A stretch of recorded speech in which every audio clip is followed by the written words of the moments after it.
Hey everyone, welcome to the show. My name is Sam Shaw and I'm the founder of Wall Street Mastermind. This is Wall Street Mastermind's Elevate program, where we take our flagship coaching program and give it away for free to high potential students who are currently in a difficult financial situation. The goal of this show is to first and foremost give these students the coaching and guidance that they wouldn't be able to get otherwise and help them break into investment banking. Of course, we also want to give all of you an in-depth look at how to go about your own investment banking preparation process the right way, so that you can model it after the same proven methodology and strategies that we've used to place over 90% of our students into investment banking across every single bulge bracket and elite boutique bank over the last several years. With hundreds of thousands of applicants competing to break into investment banking globally each year, our team only has the bandwidth to help a very small percentage of you. So my hope is that this show helps all of you, even if you aren't able to directly participate in our program and work with us. So let's get to it. In this session, we do a mock interview with Ximena to help her prepare for an upcoming super day she has for a sophomore summer internship with JPMorgan. We go through a few of the most important behavioral questions and also walk through the mechanics of an LBO, since she talks about an LBO deal as part of her internship experience. What's up, everyone? Sam Shaw here, founder of Wall Street Mastermind. We're back today with another session for Ximena. And today we're going to be doing a mock interview because it's very exciting, actually. But Ximena has a super day coming up for a sophomore summer internship program at JPMorgan. So we just want to make sure that she's fully prepared for that. And, we've been told that it's going to be a fully behavioral interview. And typically for sophomore summer internships, they tend to be more behavioral in nature anyway, because they don't, the expectation for technical knowledge is just not as high as it would be for a junior summer internship. So that makes sense. So I'm going to be mostly focusing on her behaviorals and just seeing how she does and then giving her feedback along the way. So with that said, Ximena, if you're ready, let's just dive in. And I'll probably just give you feedback on each question right after you answer it, if that works for you. Yes. Okay, cool. All right, well, let's start with the basics. Can you tell me about yourself? Yes, thank you for having me. A little bit about myself. I'm currently an NYU student. I'm studying economics. Oh my gosh. Okay. I'm originally from Colombia and I moved to the States when I was 10. I think growing up with immigrant parents, I learned to really value I often saw them working long hours, and I learned to value hard work and education early on.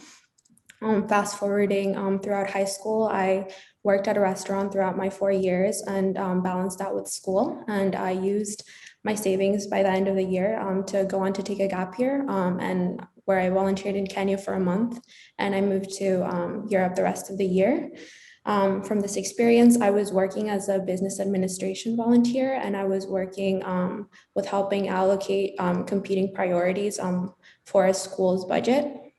From this experience, I learned that I liked being in an environment where I was constantly working. My days were, every single day were different. I was interacting with so many people, and I really enjoyed the impact that I was making.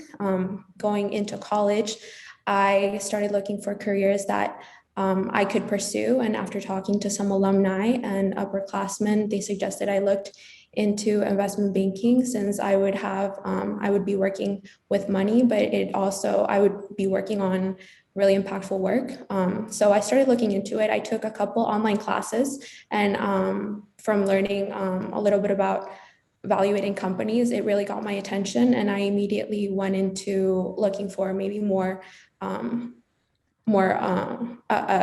kind of internship that I could do. And since then, I have worked with 2 small private equity firm internships as a search funder analyst, and I really enjoyed the market research that I've done into it. I learned about projecting finances and evaluating companies in an investor's point of view, and I really enjoyed that experience. So I'm hoping to kind of take what I learned and be able to do it in a much bigger company and work for a place like JPMorgan. So thank you for having me.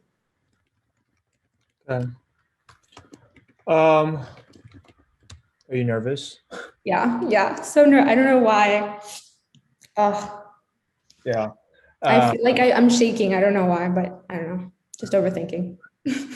Uh, yeah, I mean, it shows that you're nervous. Yeah. So I think, first of all, it's good that we're doing this now. So hopefully you can kind of get rid of the nerves and the jitters, so that you don't have it on like the actual day of the interview. Uh, Yeah. you don't need to be nervous. I think like your story is good. You have a good story. I think they're like minor things that you can clean up, and about half of those are just purely from the fact that because you're so nervous, your delivery is in some places ends up being kind of choppy, right? Like in the beginning, you kind of right out of the gate, you kind of it's like you kind of forgot what you were trying to say, and then you pause a little bit, and you're like, I think after you say I'm NYU student studying economics, and you thought about it, and, oh yeah, I was originally from Columbia. Like you want to try not to do that, because then it feels like you are Scripted. scripted, right? Because you're like trying to think of what the next line is essentially. Yep. So I don't know. I mean, getting rid of nerves is always like it's one of those things where I think one, like doing more mock interviews will help. Yeah. Right? Like, so I don't know what day your interview is, but It's Wednesday. Wednesday. So like, you have another 4 days or so before Yeah. the interview. In addition to this mock, I think you should also try to do more mocks with either friends or it doesn't matter who it is, friends, upperclassmen. Like you can do mocks with other people in Wall Street Mastermind, right? I know people do that all the time, where they just like, if you know other people in Wall Street Mastermind, you can ask them if they want to do a mock with you, and you can do one back for them later. Or even if you don't know anyone that would do that with you right now, you can just go in the Slack channel and just like ask if anyone wants to mock with you, right? Okay. um but I think like one is putting in more reps, because Yeah. then like you'll be less nervous once you've done it more times. And the other thing is like, there are probably things that you can do right before the interview to just Right. make yourself more relaxed. Like, I don't know, some people like to meditate, some people like do breathing exercises where you just like take deep breaths. I don't know, some people listen to like certain songs or music that just like calm them down, whatever, like whatever that thing is for you. I mean, you can kind of figure it out. But like, some people like have a little routine or ritual that they go through before they go into the actual interview. Yeah. But I was like, getting rid of your nerves will go a long way, right? In terms of like other like minor improvements, um, you know, growing up with immigrant parents, value hard work and education, and then you worked at a restaurant for all 4 years to high school. That's all good stuff, content wise. Took your savings, took a gap year, volunteered in Kenya for a month, then you moved to Europe for a year. That's all like, interesting, right? So it's different. Like probably most people haven't done that. Um, working there as a business administrative volunteer, and that's where you learn that you like being in an environment where you're constantly working, and you really enjoy the impact that you're making. I like this. I felt like this is a good way to tie in an experience that doesn't really have anything to do with banking or finance, but like you're drawing similarities between this and banking, right? Because banking, you're also constantly working. It's also highly impactful. Um, if you want, you could probably even do, you could probably even try to draw more parallels between the two things, just by like layering in more, like being more descriptive and layering more adjectives. So it's like, the things I really liked about it was that, it was very fast paced. And I was constantly working around the clock. And, I was like in a team environment where I wasn't just doing everything by myself, but I had to, work with a lot of other people. And, it was highly impactful, right? Like, because all of those things still describe banking. It doesn't have to be those things; it could be other things. But you think about like, what are the parallels between this and banking, right? Does that make sense? Yeah. Um, and that's good because you're not like explicitly hitting them over the head with like, oh, this is why I want to do banking, but they can connect the dots themselves, right?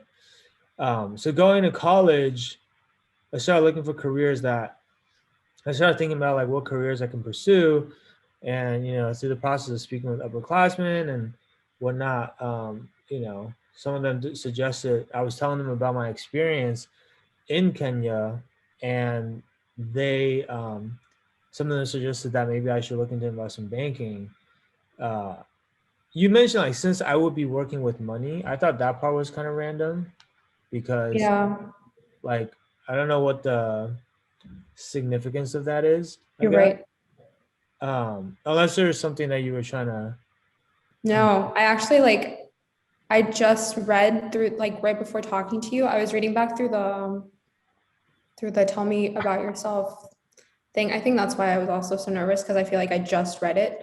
So I was trying to cover everything. But yeah, I saw the money and I just said it right now, but I remember when I haven't practiced, I haven't put it when I've been practicing it because you're not working with money. So I'll totally take that out. Okay. Yeah, I mean, I would probably take that out. It doesn't really seem that relevant, right? Mhm. But you say some upperclassmen suggested I look into investment banking, because I told them about my experience in Kenya and just what I liked about that experience, and they thought that banking might be a really good fit for me. Because Mhm. it's also very collaborative, it's very fast paced, you work in teams, and it's a highly impactful. Right, you can almost just like repeat the exact same reasons, right? Okay. Um, and so I started looking into it. I started taking some online classes, um, and just learn like what investment banking actually is about. Learned about how to value companies, and I just found the subject matter to be super interesting. And so I wanted to kind of apply what I learned in the classroom in the real world and get some hands-on experience just to really confirm that that is something that I would want to do. And so I went out and got a couple internships at two different private equity firms.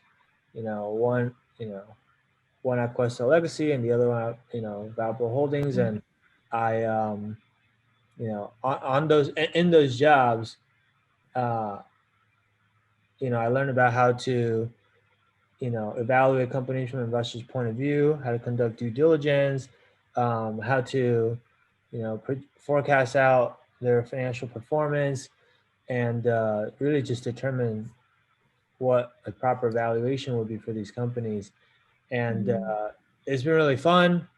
I've learned a ton, and at this point, this is like something that I can really see myself doing for a career. And so I'm excited to take what I've learned and go and apply this on a much larger scale, at a company like JPMorgan, which is obviously uh, one of the top investment banks in the world. And so very excited about this opportunity. Thank you for having me. Something like that, right? So I didn't make like that many changes.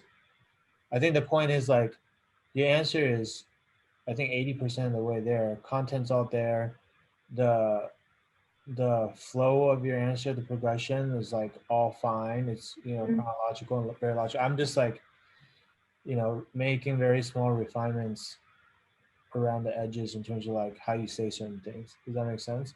Mhm. Yeah, And you can go back and watch this recording afterwards if you want to like that'd be great. Yes, please. incorporate any of that. Um, but yeah, I think for the most part it's good. So Yeah. I think, I don't know, from the calls that I've had, I don't know, but the Kenya thing hasn't worked out too well. Most people, like, it's kind of worked more against me. That's what I usually was going with. But a lot of the people I've talked to will be like, oh, if you like that, why don't you do like consulting? Then you're like actually like working with people and having an impact. I don't know. It hasn't gone the best when I've talked about it, or they'll say, oh, so you like volunteering. Sometimes it like helps like make a connection. Like somebody was talking about, one of the bankers was talking about like he had an experience that was like that, so it was cool. But I don't know why the people I've talked to don't seem to make that connection as well. What I tried to do for a little bit was say more like when I was advised to do it, I started taking online classes, and because it was such new content to me, I started taking online classes and wanting to learn all these new concepts by myself. And because it was so new to me, it like intrigued me more to keep learning about it on my own. And then I started looking for that. So I don't know, that seems to have worked better, but I just wanted to tell you because it's weird, but the Kenya thing hasn't, I think, I don't know, it's raised weird questions, kind of like, well, this doesn't really make sense because we don't do like humanitarian work. Well, what was the role exactly? Like, what were you doing? When I was in Kenya, Yeah. it was business administration. So it was like, well, working with a budget, allocating the budget to different projects that they wanted to do, and then like reaching out to other organizations to see who wanted to get involved in different projects and who could provide funding. Okay. So I think maybe it's just like connecting the dots better, right? Yeah. So like what we did earlier, because I think what we did just now when I said like, hey, you can draw more parallels between that and banking, that was more from like it was nothing about like the job responsibility. It was more about like the nature of the work, right? We're saying, oh, both are fast paced, both are like, where you work in a team environment, you're constantly working, and it's highly impactful, right? So we were kind of draw like parallels that way. But I think the other thing you could say is like, I worked as like a business administrative volunteer, and primarily, my role there involved kind of like allocating the funding that we had into different projects, and also like figuring out how we can secure even more funding, right, for future projects. I don't know if that's accurate, right? That's what I think you just said. Mm-hmm. Yes. And from that experience, I realized a couple of things. One, I realized just how important it is for any organization, whether it's a company or a nonprofit, to have access to capital. Because without access to capital, if you're not able to raise capital, like you're not able to make the impact that you want to make. Whether it's some type of philanthropy or launching whatever product or service that you're trying to bring into the world, right? So I'm planting a seed there. Yeah. Okay. Because what is investment banking? Investment banking is you are helping companies raise capital, right? That's like half the job. And so that's the first thing you realize is like just the importance of capital, right? Which makes sense in the context of your role. Yeah. Right? Allocating capital to different projects is probably hard because capital is limited, right? Like if you had infinite capital, then it doesn't really matter, right? And then so that's the first thing. Secondly, I also realized that part of the reason why I really enjoyed that experience was because it was such a fast-paced environment. It was always like go, go, go, and I'm always just constantly doing stuff, and I felt very productive, right? There was never any like, I never felt bored at any time. And then also, I got to work a lot in teams because I wasn't doing this alone. I had to work with a lot of other people, such as X, Y, and Z, right? And I really enjoyed that interaction just with both my team member as well as, I don't know if you guys had clients, but maybe like some outside people outside the organization, right? That's another parallel to banking, right? And then also, obviously, like I felt like the work that I was doing was very impactful, like it was making a difference. And so going into college, as I started thinking about the careers that I can pursue, I had those things in the back of my mind as like kind of characteristics that I want to look for in a career. Right? And then as I started talking to more upperclassmen about it, some of them started suggesting that maybe I should look into investment banking based on those things that I just said, because, as investment bankers, like a big part of the job is helping companies raise capital, for example. And that in and of itself is a very impactful thing, right? To help some of the most important companies in the world raise capital so that they can then go, create the products or services that they're offering. That's that I feel like in a fast-paced environment, in a fast-paced team-oriented environment, I feel like that is pretty much like almost a perfect fit in terms of what I'm looking for in a job. Right. So I think like if you do a better job of like connecting the dots, Yeah. then you probably won't get these questions. But like on the surface, if you don't connect the dots with them, then it can seem like kind of a leap. Right. It's like, oh, so you like your nonprofit experience and now you want to go to Wall Street, where people think like all Wall Street people are just Yeah, that's how it's come off. I haven't done well enough, then definitely, because that's definitely how it's come off. Yeah. But you see how like you can tie the two together. Yeah. Depending on Yeah. how you, so I practice doing that. I think that's important. If you ask like, well, why don't you go do consulting? I mean, I don't see why consulting is more relevant to this than banking, but like anytime people ask like, why don't you do consulting? Like typically are just, I mean, I think consulting is a great career as well. There's nothing really wrong with consulting, but just from a personal preference standpoint, I think one thing that I like more about banking is that when you make recommendations to your clients about whether it's like how they go about raising capital or maybe acquiring another business and stuff like that, like if they like your recommendation and they want to move forward with it, like you actually get to help them execute on your recommendation and in the form of a live deal, right? And you get to like actually see it through to the end, and then you get to like see the results of your recommendation, like, okay, this is what happened and this is the impact that I had on the company, right? Versus in consulting, a lot of times, at least from just speaking to other people, because not that I've worked in consulting before, but from speaking to a lot of people, it seems like in consulting, a lot of times you make recommendations as a consultant and then you're done, right? And then the company takes your recommendations and then they go back and then like maybe they do something with it, maybe they don't, right? And even if they do something with it, like a lot of times you're not the one that's helping them do it, right? Like they're actually like the companies in the trenches rolling out these things that you told them they should do, but like you're not involved in that, right? And so to me, that doesn't seem as satisfying. It's not as fulfilling because again, I like to do work that I feel like is impactful, and part of that is like being able to see it through all the way to the end, right? Something along those lines. Okay. So like that's to me that's a pretty I don't say it's like an easy question to answer. A lot of people probably don't know how to answer, but that's how I usually answer, and I think it works very well. Okay. Does that make sense? Yeah, for sure. Thank you. Okay. Cool. So we're good on this question. Let's keep going. So, why are you interested in investment banking? I think I'm interested in investment banking for three main reasons. One, I think the learning opportunity coming out of university. Two would be the responsibility involved. And three would be the people that I get to work with in a team.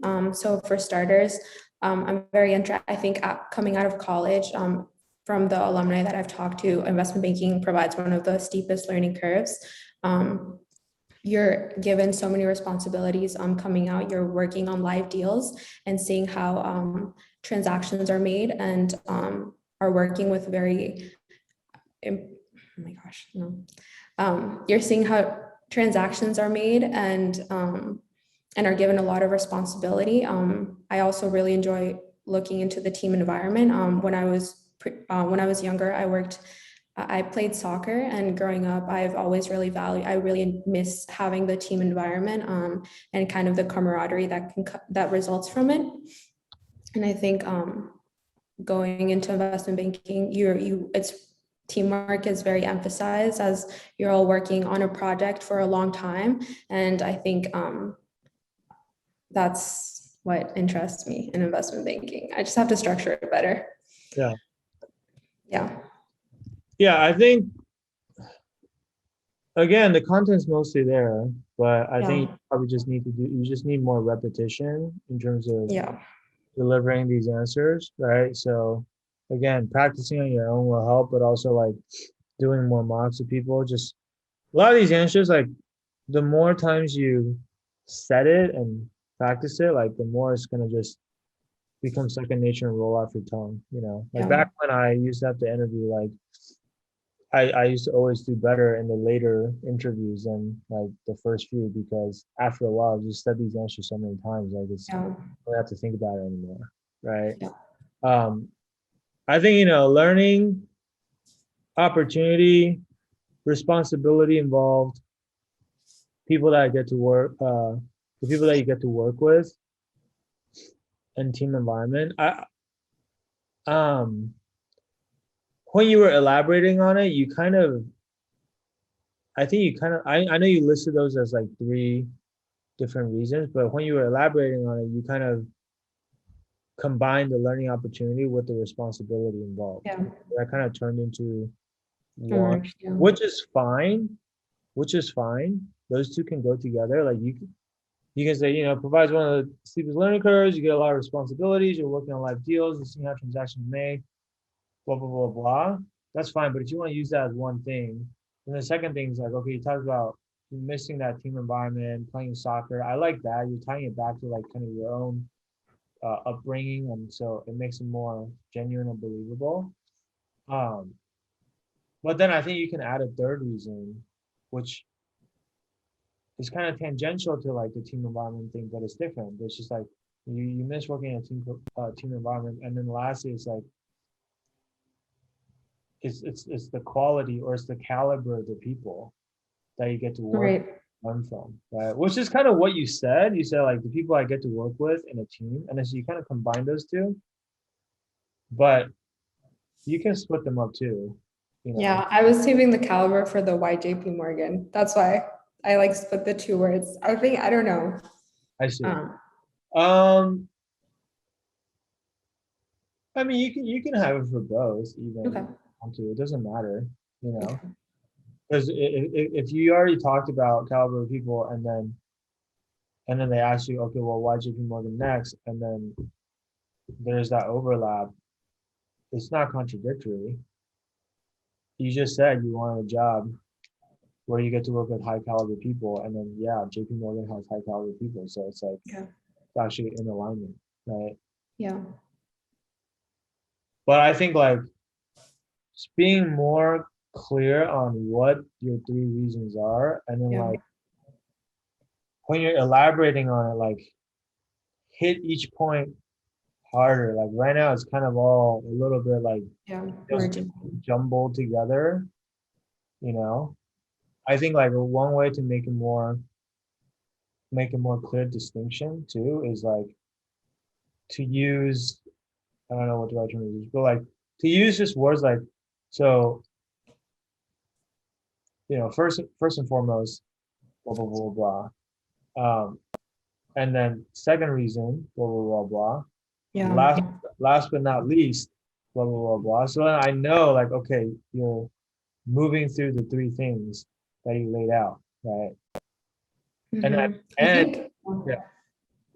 I think it's just like I have like in my head, I have them listed, and like I'm scared to forget. So I just want to like blast it all out. So that's why I say it really quickly, and I'm not really like thinking through it. I think that's why. And then that's why I get nervous, because I just want to like, it's like I want to get over with the question, and then I like merge all the things. So I think it's what you said. It's like you gotta change that mindset. And if anything, I think you should try to slow down. Because if you slow down, it actually, if anything, buy you more time to think clearly about what you're trying to say next. I'd rather slow down and articulate everything than to just try to like rush through everything, because like rushing through everything is it doesn't work well and I Yeah. think it's making you more nervous because there's this like invisible time pressure that you're putting on yourself, Yeah. Yeah. Yeah. right? No, for sure. Yeah. Okay. Um, and the last thing is just like, once you've elaborated on the three sentences, like the last part, I would just like, you gotta have more confidence, conviction, and like when you're closing the answer out. And it's like, so for these reasons, this is why investment banking is, my top choice for where I would like to start my career. Okay. Right. Not like the wishy-washy thing that you were doing. Yeah. Okay. Um, okay. Why JP Morgan?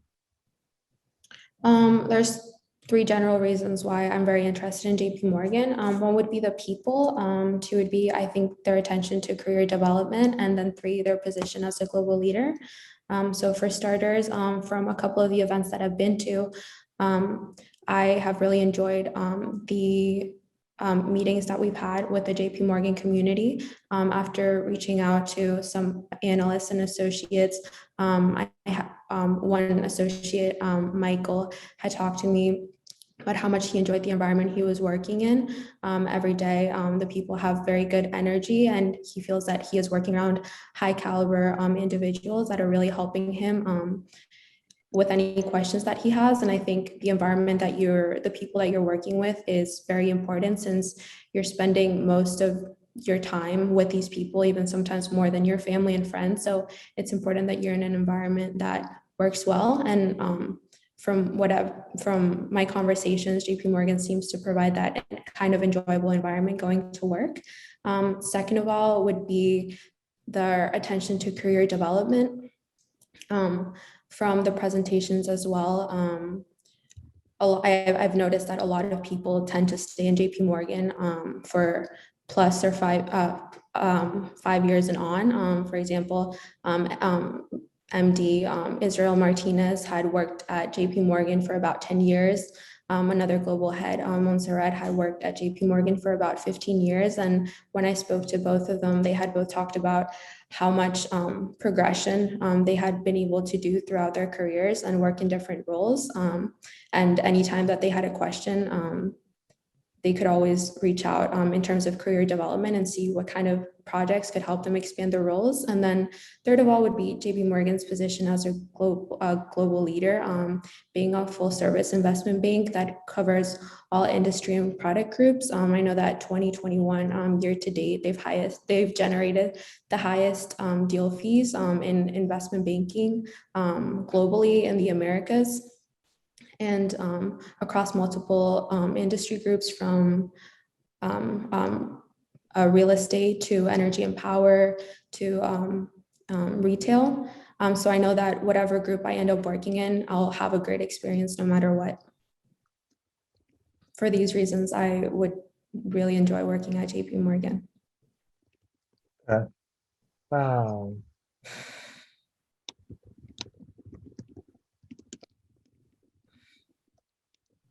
So I would say these are all good. Again, just minor cleanup. I would say in that first point where you're talking about the people that you met, people you've spoken to, I think it's a good idea to like, weave in like the actual people you spoke to. And so you mentioned like this associate Michael or whatever, right?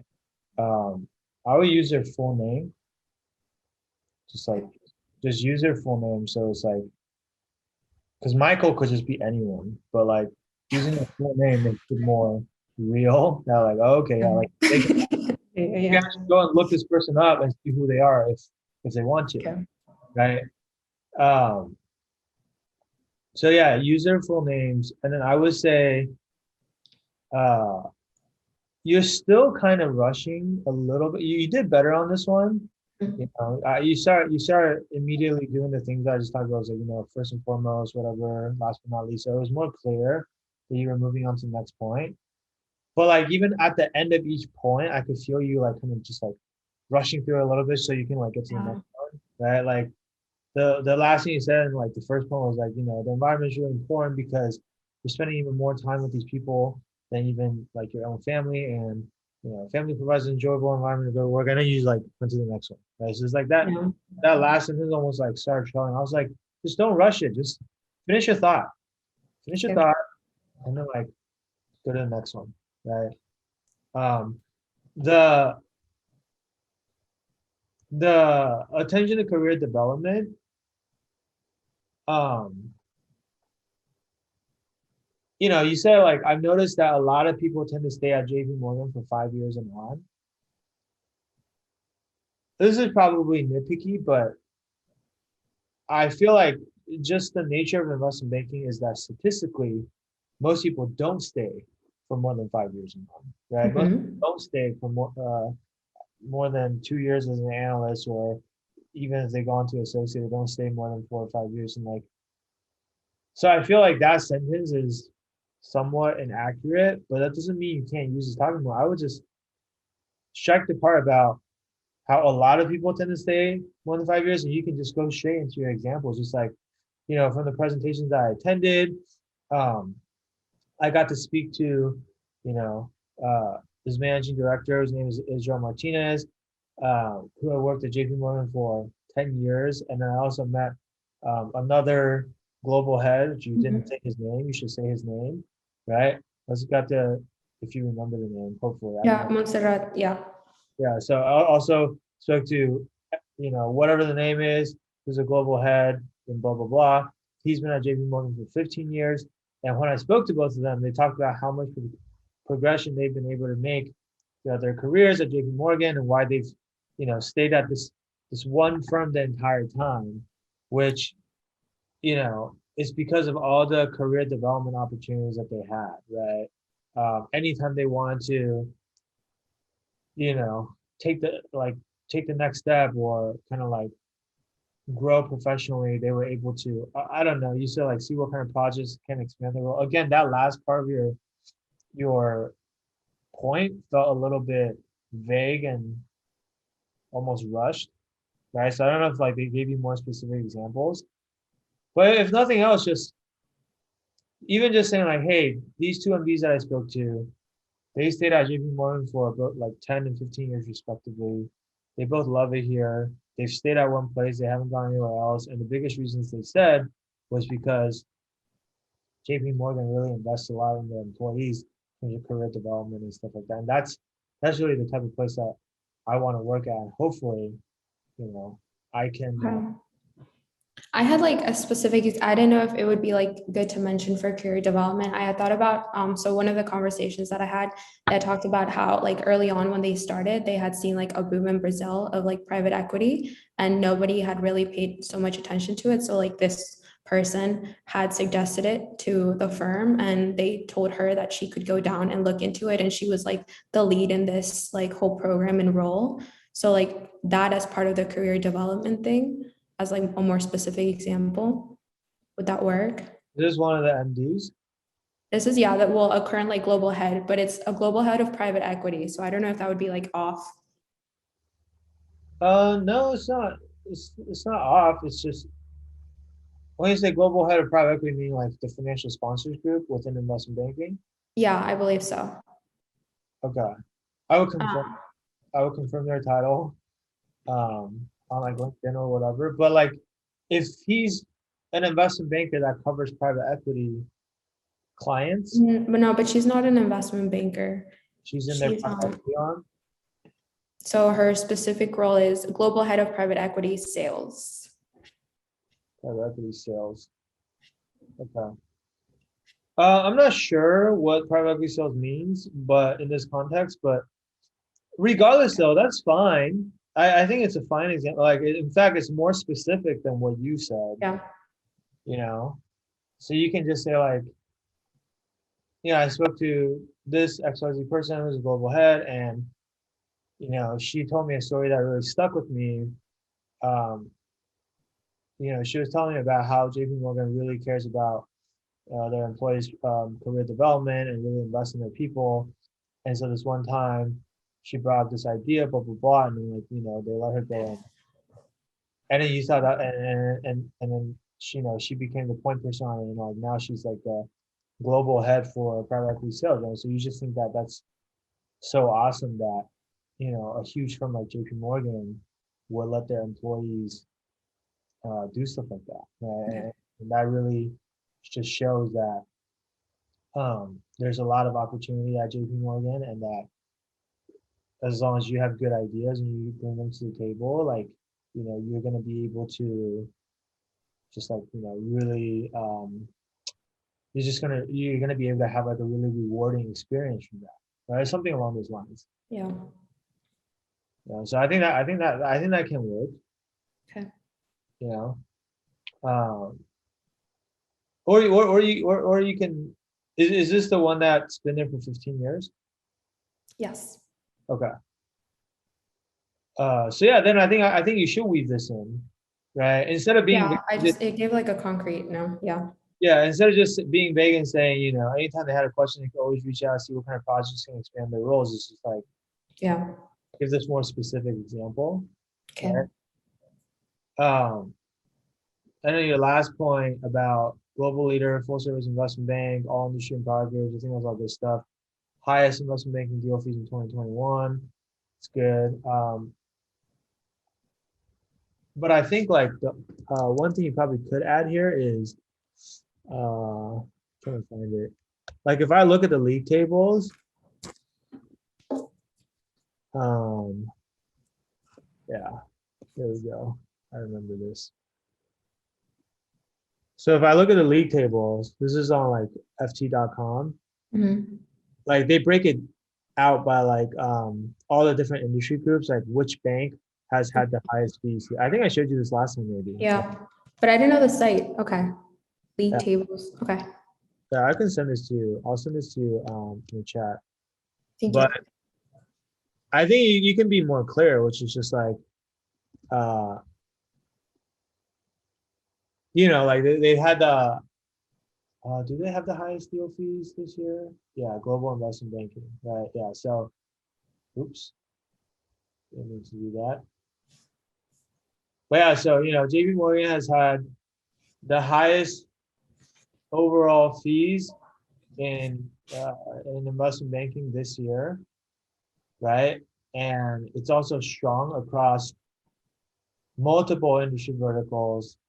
Like it's number one in healthcare, industrials, energy and power, retail, whatever. You don't have to name every single one of them.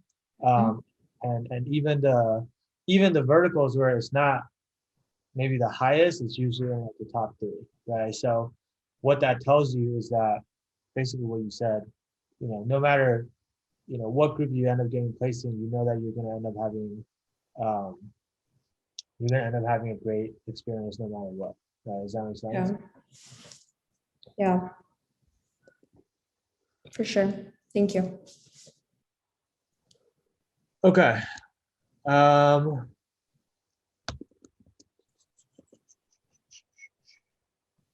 right, let's see here. All right, can you tell me about your experiences working at these two private equity internships? Okay. Well, working at these two private equity internships really confirmed to me that this was an industry that I really did want to look into after taking the online courses, because I was able to apply them to a more hands-on role.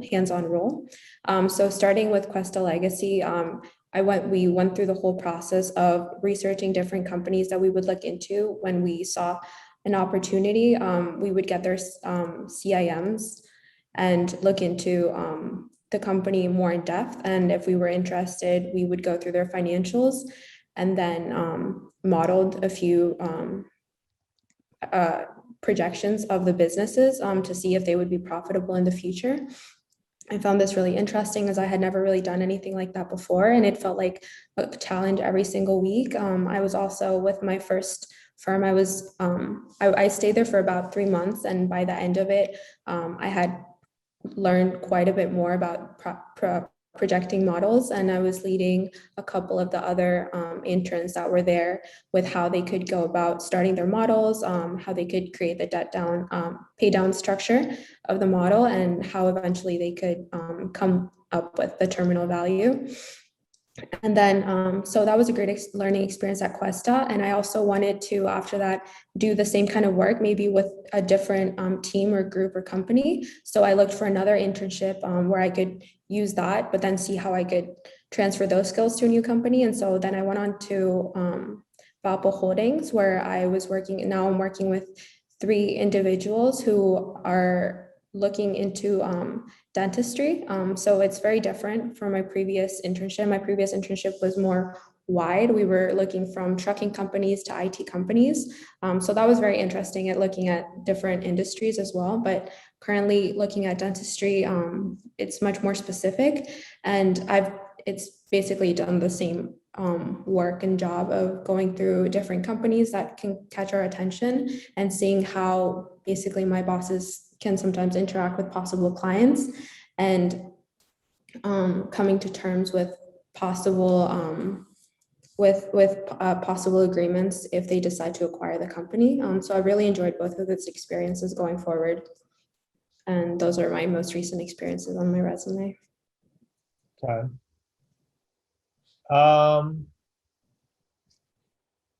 So one thing you mentioned was,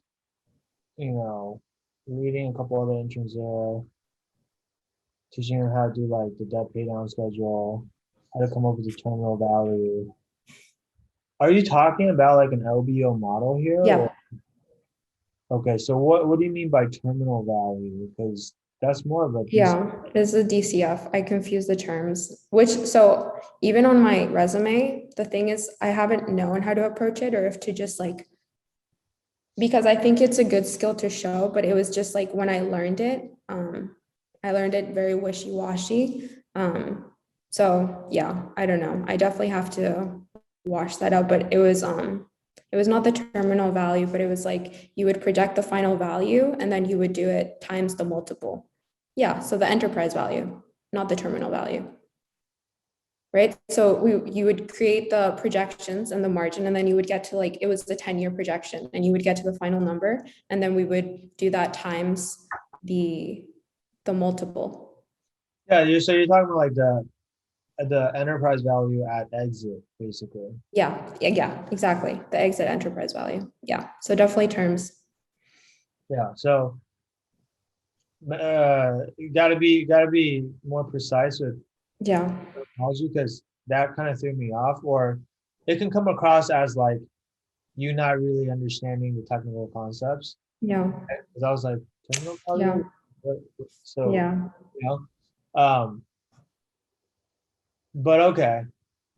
I think but you understand the concept though, right? Like basically in an LBO, you're gonna acquire the company for a certain multiple of their EBITDA when you buy it. Mhm. Then for those 10 years or 5 years or 10 years, I guess in your case, you guys did a 10-year model, probably because typically most search funds hold on to the companies longer. And for those 10 years, presumably you're growing the business, both on like a revenue basis, but also on like, trying to expand their margins in terms of like the percentage of the revenue actually converts to EBITDA. Mhm. Right? And their EBITDA presumably is growing over time. Mhm. And then when you sell it, you take whatever the EBITDA is at the time of the sale. And then again, you same thing, apply a multiple, hopefully a higher multiple than the multiple that you pay. But even if it's the exact same multiple, because your EBITDA is higher now, you're going to be able to sell it for more. Mhm. Right? Like we just use some dummy numbers. Like if you bought it when they had $100 million in EBITDA, well, it's a search fund, so it's probably not going to be that big. If you bought it when they had like $1 million in EBITDA, Mhm. let's say you pay 10 times EBITDA, that means you pay $10 million for this company, Mhm. right? Let's say 10 years later, you've grown their EBITDA from $1 million to $3 million. Mhm. Okay, they tripled their profitability. And now let's say you're still selling it for 10 times EBITDA because you bought it for 10 times EBITDA and you're selling it for 10 times EBITDA. So you're essentially paying the same price, right? Mhm. but 10 times 3 is 30. So you bought the company for 10 million. Now you can sell it for 30. Right? That's how they're making. That's one of the ways that these search funds and PE firms are making money. Right? Does that make sense? Yeah. Of course, the other thing is like you could try to sell for a higher multiple because you could say like, well, now the company is much bigger. It's also more profitable. It's just a better company. So instead of selling for 10 times, I think it deserves to sell for 15 times EBITDA. Now you create even more value because what's 15 times 3 is 45. Yeah. And that is I bought it for 10 and I sold it for 45. Okay. Versus I bought it for 10 and I sold it for 30. Yeah. Right. And then the last way that they make money in LBO is through the debt pay down that you just talked about, right? There's a debt pay down schedule. Yeah. Right. So of the 10 that you paid originally, let's say you only paid for $4 million with your own money, and then the other $6 million was through debt. Okay. Yeah. And then like throughout the next 10 years, you're able to pay down the $6 million in debt with the cash flow that's generated by the business. Yeah. So now by the end of year 10, your debt has gone down to 0 because you paid off the whole thing, let's say. That means that you get that when you sell it for whatever, 15 times EBITDA, which gives you 45, that entire 45 is yours because none of it has to go towards repaying the debt, right? Your debt has already been paid off. Yeah. So now it's not even going from, it's not like you put in 10 million and you got to 45. You actually only put in 4 million and you got to 45. You see the difference? Because 10 million to 45 is like you made 4.5 times your money in 10 years, right? 4 million to 45, you made more than 11 times your money, which is a lot more, right? So the returns are much higher, right? So I'm just walking you through this because I know like this interview is most likely going to be behavioral, but on the off chance that they do go into the LBO because you're bringing up the LBO. Yeah. I don't know if I should. Like, I feel like it might make me a good candidate, but I don't know if I should. I mean, I think like you're gonna have to. I mean, it's on your resume to see it. Yeah. So I don't think you necessarily need to shy away from it. Yeah. But you just need to at least be able to speak to it at a high level. Okay. Right. Have you gone through the LBO module yet? No, I haven't. I haven't. I was supposed to do that this week and I focused on this, just kind of preparing for this, but I haven't. That would definitely help. No, I was trying to look at my model before talk. Well, I have it pulled out. I don't know if, they might ask specifics on it. Yeah, I mean, I might like study a little bit, right? Like, I think at least like the very high level stuff's like, okay, like what was the multiple that you guys paid? Yeah. That you assume you would pay to buy the company going in? Yeah. What was the multiple that you assume you would sell it for when you're exiting? Usually in most models is this you assume it's the same multiple. Like you don't assume multiple expansion, right? Because you can't really predict whether the multiples will expand because a lot of that depends on like the market conditions. Are you like selling a bull market or a bear market or there's a lot of that, right? So like the more fair assumption is to just assume that whatever multiple you pay for it is whatever multiple you're going to be able to sell it for, right? Okay. Because so just so what I would do is I would take the starting year, I would go 10 years and then I would get to like 10 years later and then I would get to the final let me see EBITDA. You get to the final year EBITDA, yeah. The final year and then we would multiply by the purchase price. No. Then we would multiply it by the multiple and then you would get the purchase price. But that would be like thinking that you're going to generate that. And like, if you're projecting it and you're using what you're going to make by the 10th year, and then you're multiplying that by the multiple, and then you get the purchase price. That's correct, no? Does that make sense? Here, I'm just gonna pull up the whiteboard. Probably easier that way. So, Purchase price as EBITDA.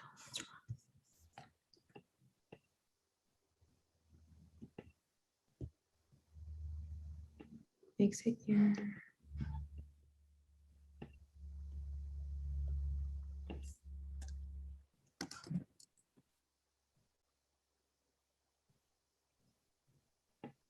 okay.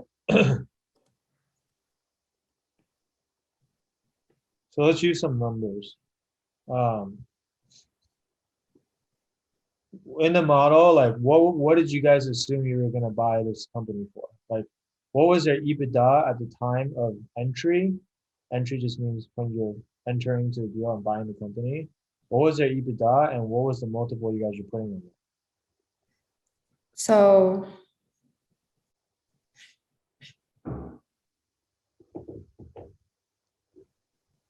so hypothetical acquisition funding, is that what you're asking? The purchase price Yes. it was 1.9. Like exact? Or it was basically 1.9. Okay. Or actually, you know what? Can you send me the model so I can look at it? Yes, I think so. Well, because my previous employer has it shared with me. Wait, I'm just gonna copy it. Yeah.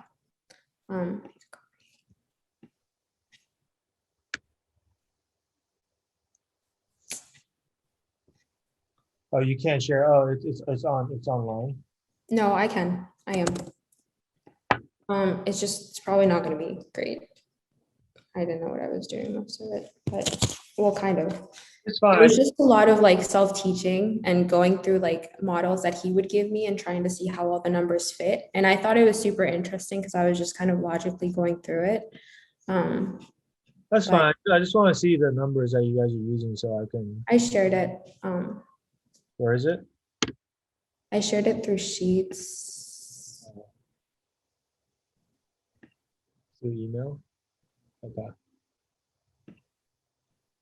Let me open it. I think. Okay, so That doesn't make sense. Doesn't make sense. we have income statement, summary, data frame. Data frame is the model. Yeah. Yes. Okay.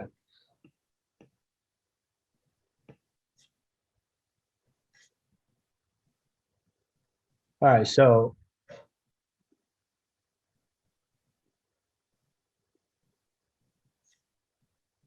I think this is supposed to say like EBITDA multiple, not. Oh, it does. EBITDA. oops.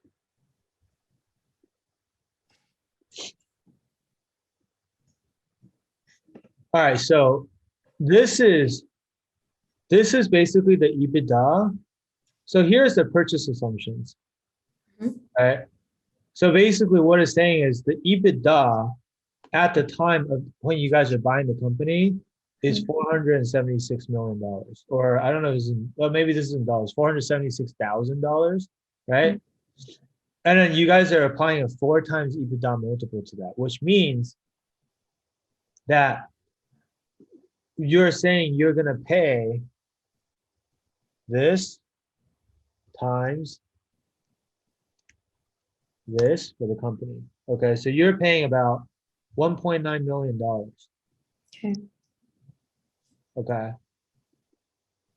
So you're paying $1.9 million because you're paying for every dollar of EBITDA they have, you're going to pay $4 for the company. That's what you're saying this company is worth.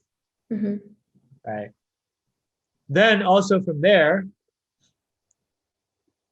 it looks like you guys use 90% debt and then 10% equity, which means of this $1.9 million, 1.7 of that is going to be paid with debt. And then this is like, you know, PE firms own money. That's what equity means, right? And then they're gonna exit in 2030. Oh, actually, they have it here. B53, B17. Oh, D53. 498946. Okay, so the EBITDA here that they're using is slightly different, right? It's slightly higher than the 476. Oh, because they're doing trailing 12 months here.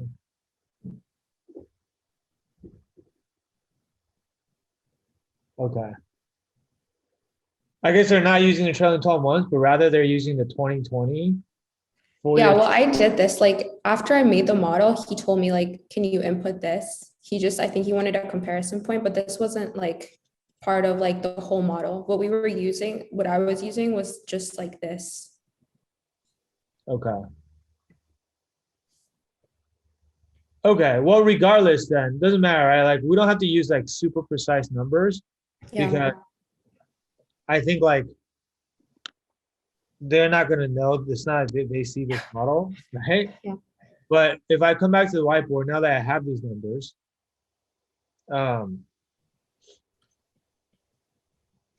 essentially what these are probably the things that you need to know. Okay, and we should just use like nice round numbers. If they like EBITDA was 500K at purchase. Okay, that's what their EBITDA was when you were trying to buy the company. Okay.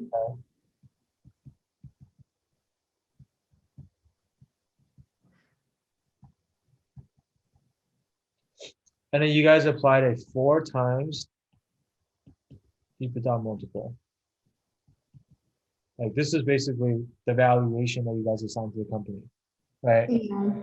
Based on the industry that it's in, whatever, like most companies in the space get paid 4 times their EBITDA when they get acquired. So 500K times 4 times means purchase price is $2 million, right? 500K times 4 is $2 million, right?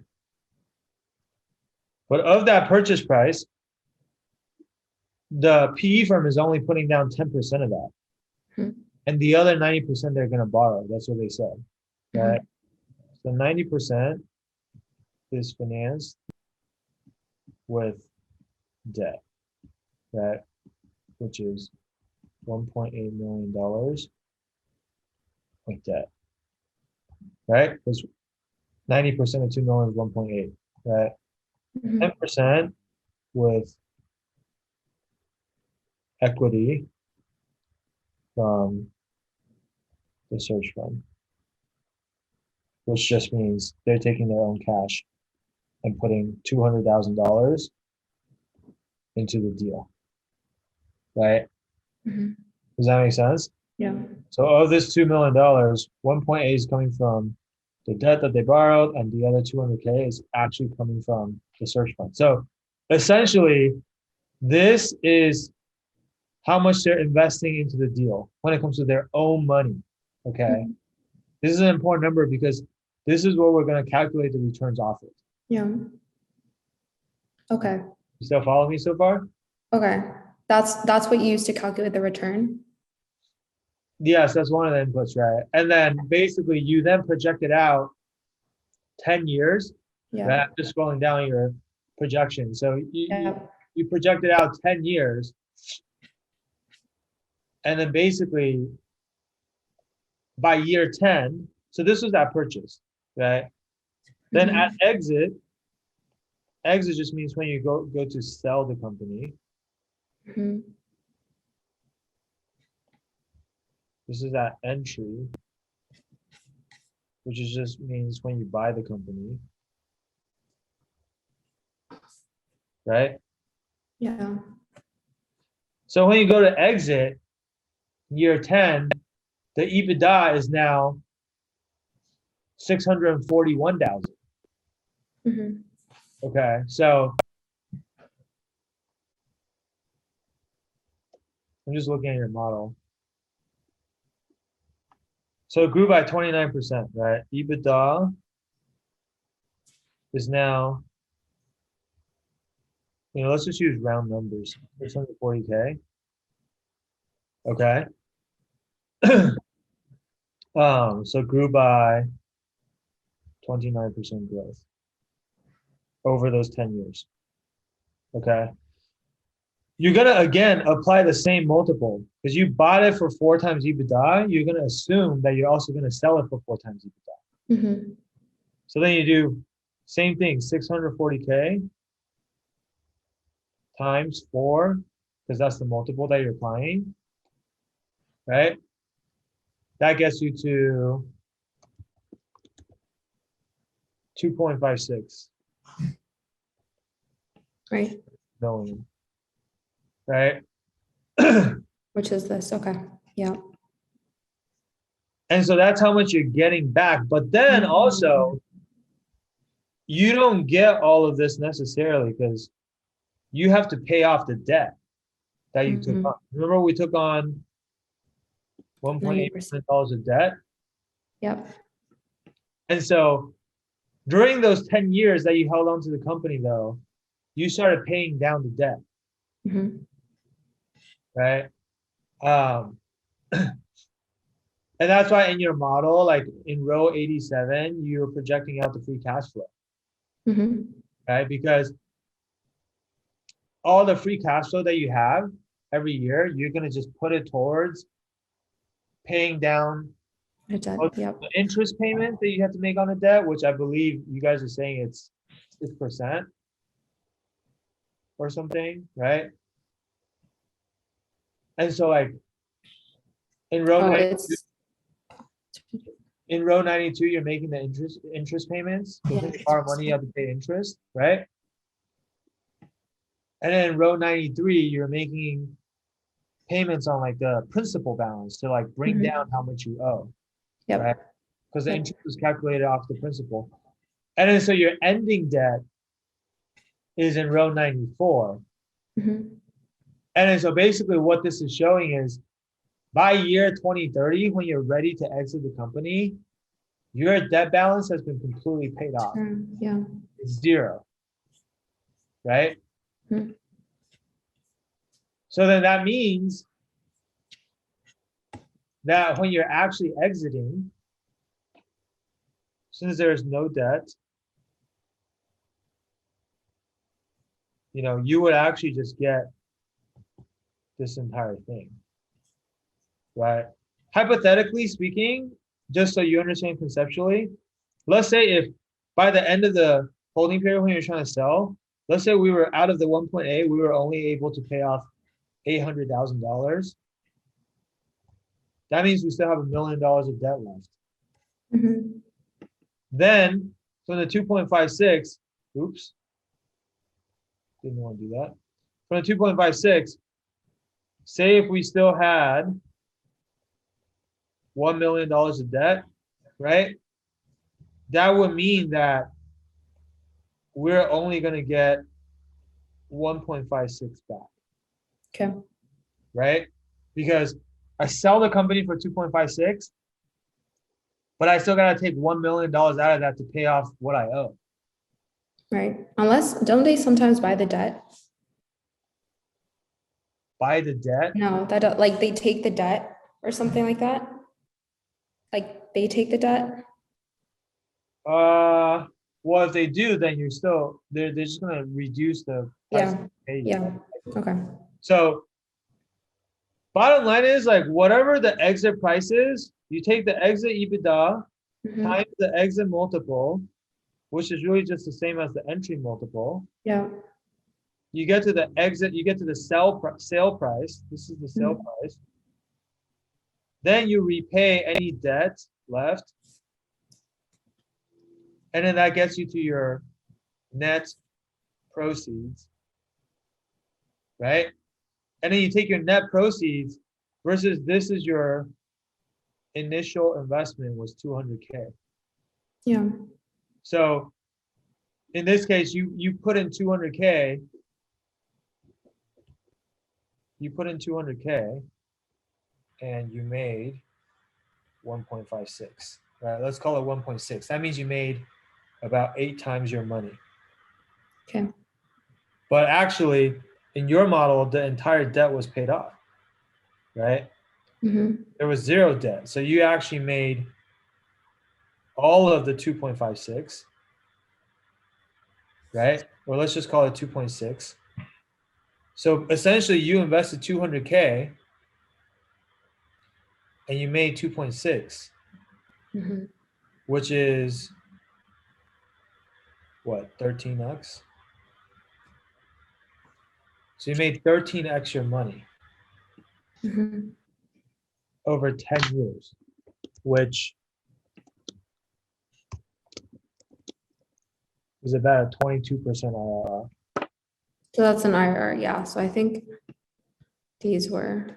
Which is ballpark correct. Like 20, usually you want to be in like the 20 to 25% range is like reasonable. Okay. But like that's at a high level how an LBO works, right? Like if we like summarize it, so going back to what I said earlier, Mm-hmm. the way you make the 3 ways to make money in an LBO, you can also call like the 3 drivers of return.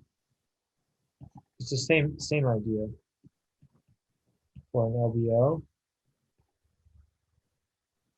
Is 1, you can grow the EBITDA, right?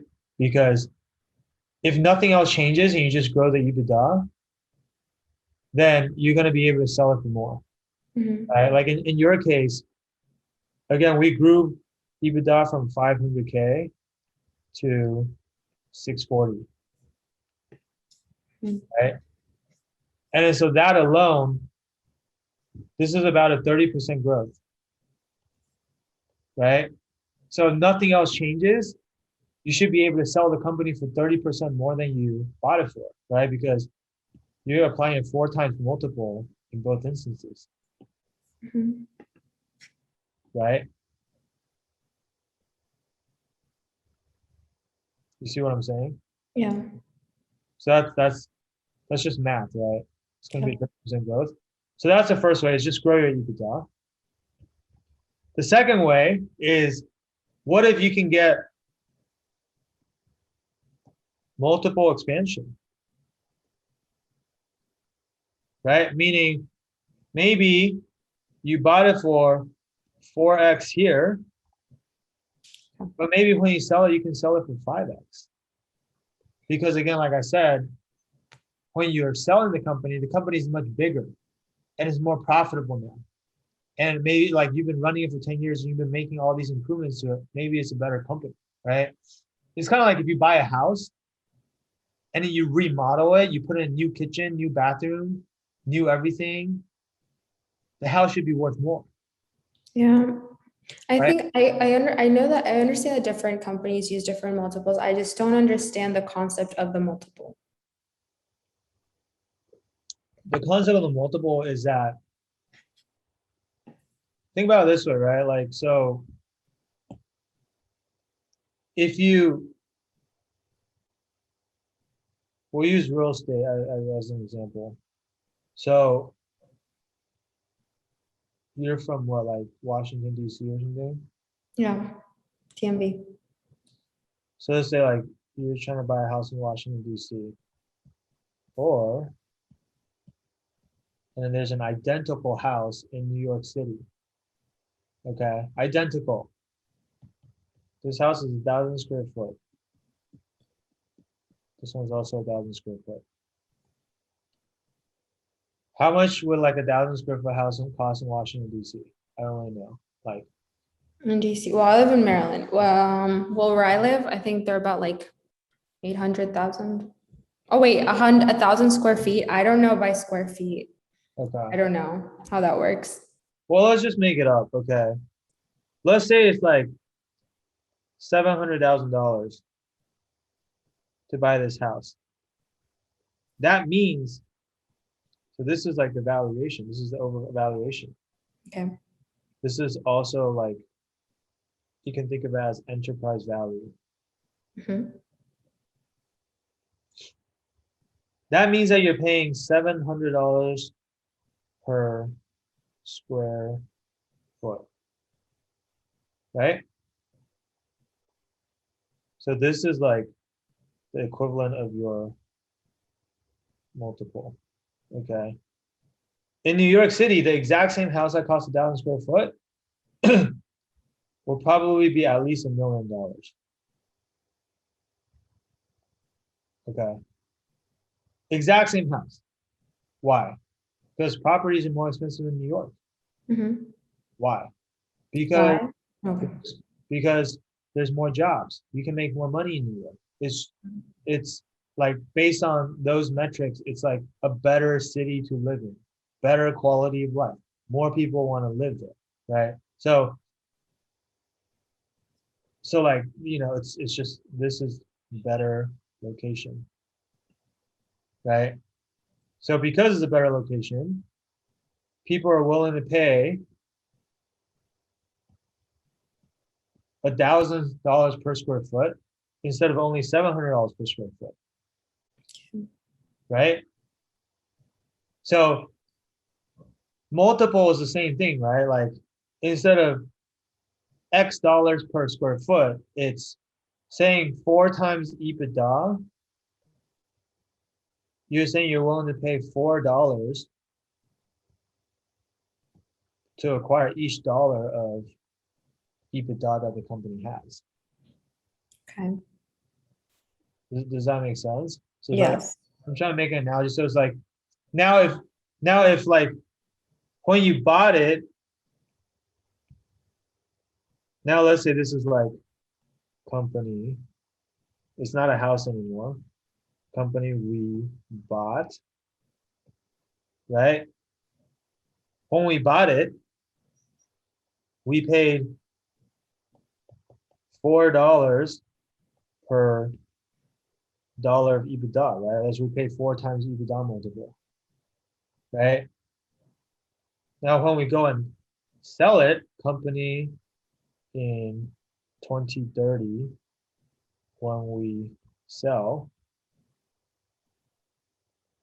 we're assuming the model that we will still just sell it for $4 per EBITDA,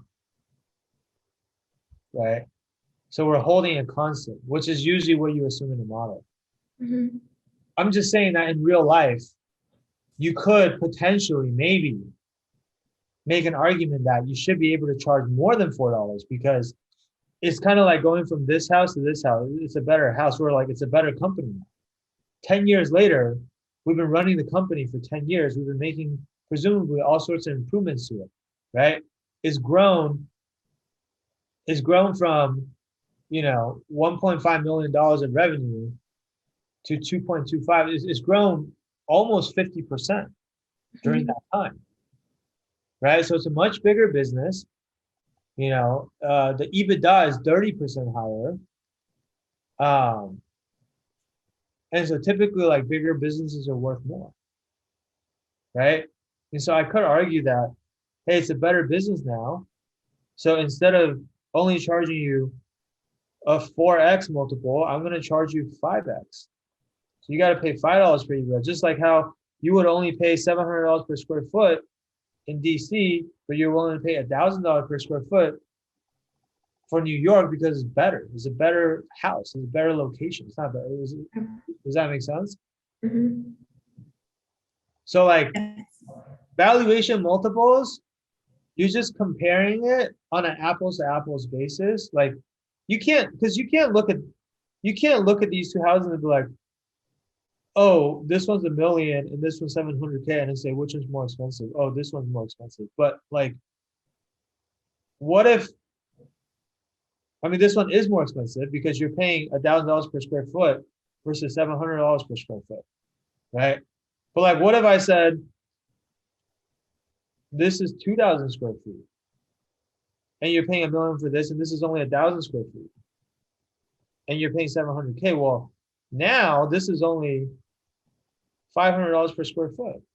So actually, even though this purchase price is higher, I would argue that this house is actually the cheaper house because I'm getting more bang for my buck, essentially, right?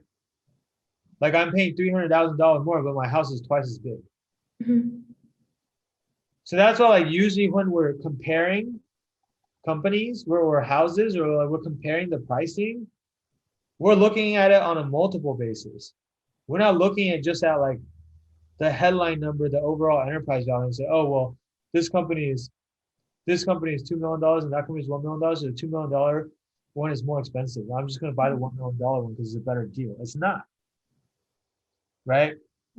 Which one is a better deal comes down to what's the multiple you have to pay on it. Does that make sense? Yeah. So going back to what I was saying earlier,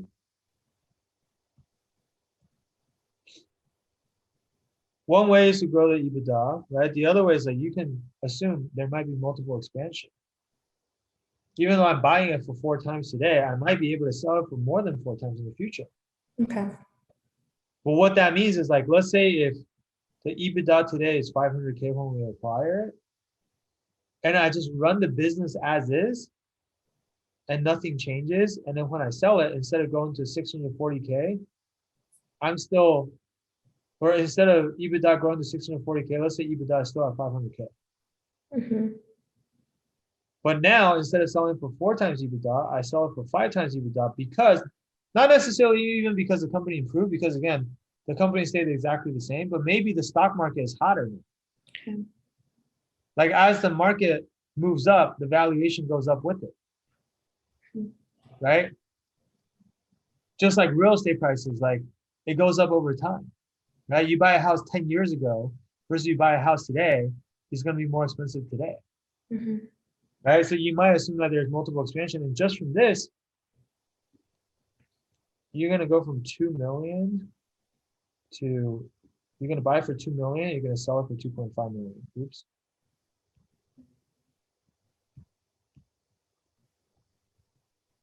Right? And so this is like, Gotcha. Okay. 25% increase, right? Does that make sense? Yeah.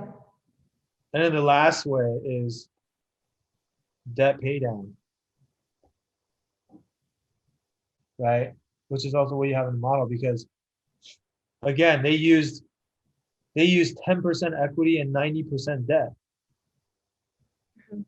in the model, right? If I didn't use any debt and I pay for the entire thing myself, then I would have to pay the entire $2 million. Then if I pay $2 million and I sell it for 2.6 or whatever, then I'm making only 30% over 10 years, which is not that great. But what happened? They used 90% debt, which means they actually only have to pay 200K of their own money instead of 2 million. Right? So they only pay 1/10. They put in 1/10 of what they would have put in otherwise. And they still bought the entire company. And then they used the cash flow that was generated by the business to pay down the $190,000 of debt or $180,000 of debt, right? They're not paying this down with their own money. They're paying this down with the money that the company is generating. So they're not putting in additional money, right? So at the end, when they sold, they took home the entire 2.6 million because they didn't even have to pay back. Sorry, this is not 180K. This is 1.8 million. Right? 90% of 2 million is 1.8 million. Right? If they had to pay back the 1.8 with their own money, then out of the 2.6, they'd only be able to get 800K. Okay. Right? But they don't have to pay it back. with their own money. And so they actually get to pocket the entire 2.6. Now they made $2.4 million of profit, right? Going from here to here, $2.4 million of profit versus, you know, in these scenarios here, it was like 600K or whatever, which is a lot less, right? Yeah. This might be like, I feel like this might be, you might not be like fully getting this yet. And this is like, I mean, out of all the technical topics you have to learn, like this is probably the most advanced. And so it's fine if you don't understand it. And I honestly, I doubt they would like go this deep into it. But just like, at least at a high level, I think what you need to know about your model is that you guys acquired this company when the EBITDA was 500K.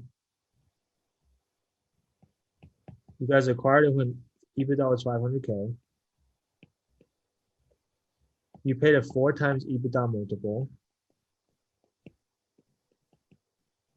which means you paid $2 million for it.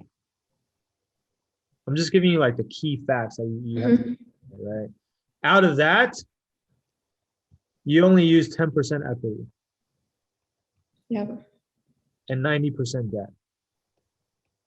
So that means that you guys only have to put in 200K and the other 1.8 million is borrowed. Okay. Follow me so far, right? And then from there, this is when you were buying it. Then when you sold it, you guys had grown the EBITDA to 640K.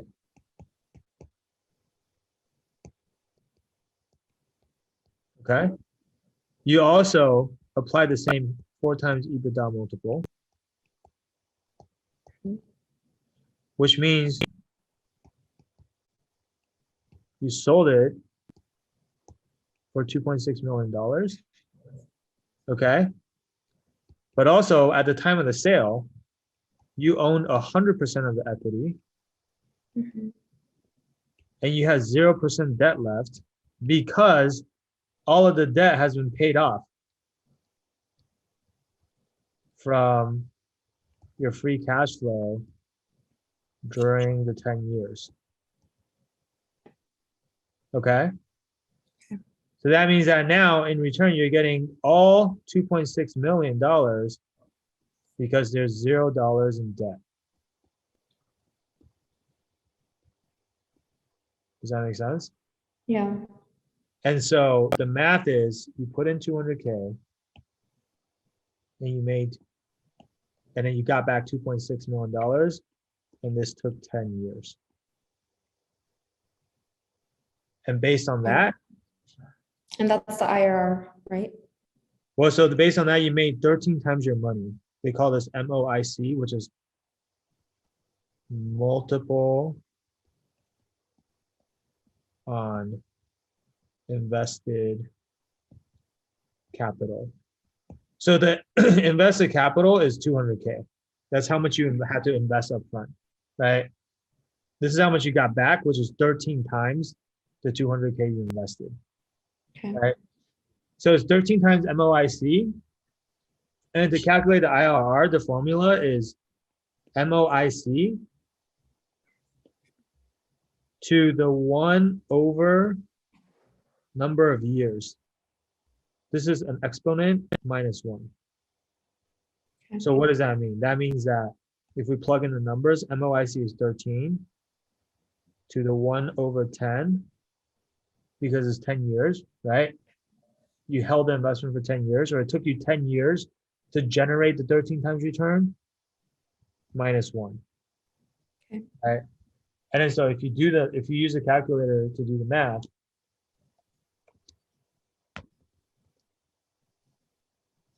you get 29%. 29% IRR.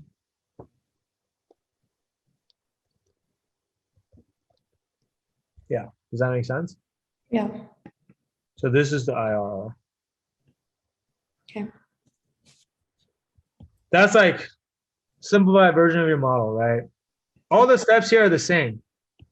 Yeah. Like this is the same, it's the same calculation all the way down, Yeah.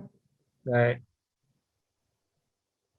So take EBITDA times the EBITDA multiple, take EBITDA times the EBITDA multiple, gets you to the price, the valuation, then figure out percentage of equity owned, which goes from 10% to 100% because you pay down all the debt. Then that gets you to how much you invested originally to how much you got out. And then you just calculate MOIC, and then you calculate IRR. Okay. Make sense? Yes. Thank you. Okay.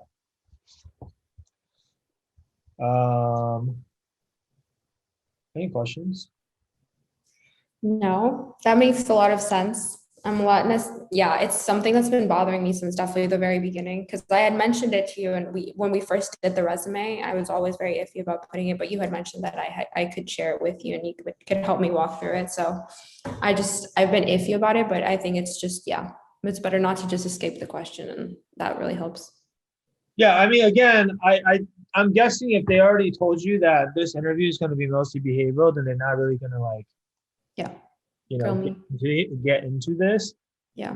But regardless, even if not for this, I mean, I just want you to go into this interview feeling more confident Yeah. about this experience so that you don't have to, because having confidence will affect everything else. It'll affect your For sure. right? And then even if it doesn't come up in this interview particularly, it could come up in a future interview, you know, or for like your junior summer internship or something like that. And so, I think, yeah. so it's just good to know it. Okay. Thank you. Cool. No, yeah, definitely. And I think when I go through the whole LBO part of the course, I'll look at this video too and just kind of compare the two. So that'll really help. Yeah, for sure. Okay. Any other questions? No, no.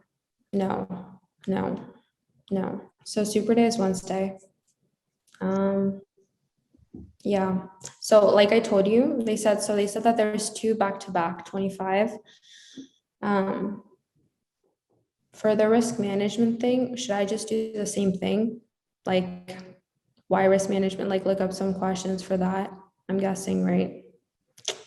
Yeah, I mean, It would be unprofessional to just like ruin that and do good on the investment banking one just to get the investment banking. Like I think they'll look for like the overall like I mean, rounded person. do you know that that's how the interview structure is? That one is for I have like, no idea. Like all they told us was, well, in the email they said it's two back-to-back interviews, 25 minutes each.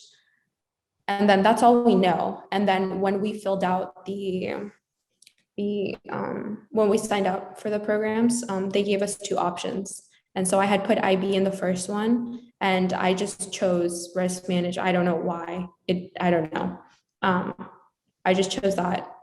And then now that they told us that it would be two back to back, then I started questioning it. And I reached out to somebody else that I knew had signed up for the program and they had no idea either. And we actually went to an event yesterday for JPMorgan and we asked them about them and they were like, we have no idea. Well, of course, I guess they're not going to tell us.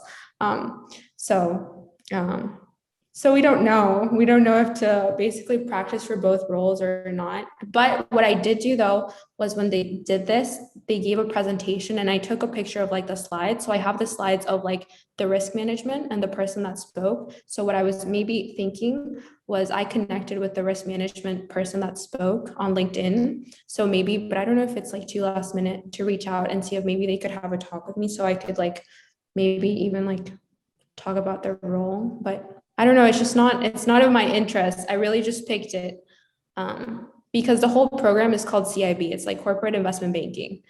But then they put like I showed you in the Slack, those were the options that they had, which were a bit random, but I put IB in the first. So yeah. Um, yeah, honestly, like we never had a client go for risk management. I think risk management is like probably more middle office. yeah, So I really couldn't even tell you what they do exactly, to be honest. Yeah.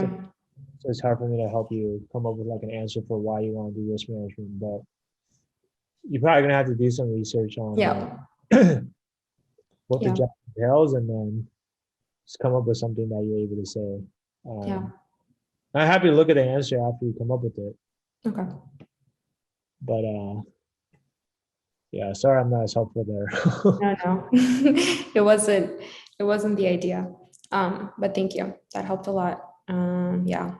I guess just breathing and not being so nervous. Okay, cool. Well, thank you. Yeah, like I said, all the content's there, makes sense because we vetted it, and so you just need it's at this point it's just like practicing the delivery of it. Like Yeah. you should be practicing these answers multiple times, both Yeah. like your own and with other people. Okay, Okay. cool. Alrighty, well, if you have any other questions, just hit me up on Slack, but otherwise, keep me posted on how it goes on Wednesday. Okay. Thank you, Sam. Well, I'll send you this recording so you can watch it. Okay. Are we not for the meeting? I can't meet on Monday. Are we meeting Monday? I don't know if We don't we have meet. to. You have finals or something, right? Yeah, I do. This week I have finals and the week after until Wednesday. Yeah, that's fine. We just moved the Monday meeting up to today. That's all. Okay. So we'll just skip Monday and then we can like regroup after you're done with finals or something. Okay. Also, you probably need time to like go through more of the modules so that you can come with questions and stuff, right? Yeah. So it just depends on like, how much time you think you'll need to do that. Okay. Sounds good. Thank you. All right. Thank you for tuning in. If you enjoyed the content, please subscribe to our channel or podcast so that you can get notified of all of our future episodes as well. If you'd like to apply to work with us so that we can help you in a similar way, feel free to reach out to our team at www.wallstreetmastermind.com/apply. The street is abbreviated to ST, so it's wallstmastermind.com/apply. Talk soon.